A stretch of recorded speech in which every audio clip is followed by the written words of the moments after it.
ఒక్కొక్క బోటు 50 టన్నుల వెయిట్ ఉండే బోట్ని, అది కూడా ఏదైతే ఎవరైనా బోట్ ఉంటే ఆ బోట్ని జాగ్రత్తగా పెట్టుకుంటాం. అలాంటిది 3 బోట్లు ఒకటిగా కట్టి 11,40,000 క్యూసెక్స్ ఆఫ్ వాటర్ నదిలో వస్తూ ఉంటే అప్పుడు ఈ వదిలిపెట్టారు. ఇప్పుడు మాట్లాడుతున్నారు ఎట్టొచ్చాయో తెలియదని. ఈ 4 వచ్చి కౌంటర్ వెయిట్ అని కాలముకు మధ్య సపోర్టింగ్ కడతాం. అది కూడా 15 టన్నుల వెయిట్ ఉండే కౌంటర్ వెయిట్ నుంచి గుద్దాయి. ఆ హైట్కి వచ్చి గుద్దితే ఆ కౌంటర్ వెయిట్ 2గా విరిగిపోయే పరిస్థితికి వచ్చాయి 3 కాలమ్స్లో.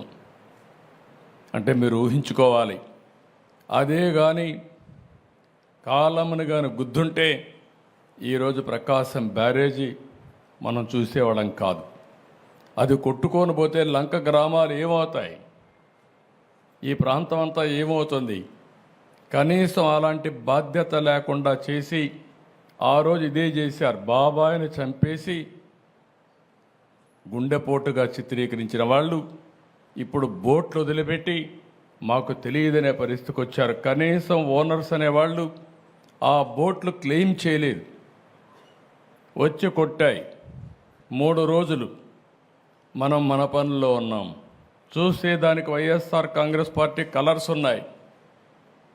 అయితే ఒక్కడు కూడా మాట్లాడకపోతే ఆ నెంబర్లు తీసుకొని వెరిఫై చేస్తే వీళ్ళంతా కూడా వైఎస్ఆర్ కాంగ్రెస్ పార్టీ ఫాలోయర్స్. అదే మరిగా ఇదే బోట్లు ఈ దొంగ ఇసుక వ్యాపారాన్ని చేయడానికి వినియోగించిన బోట్లు ఇవన్నీ.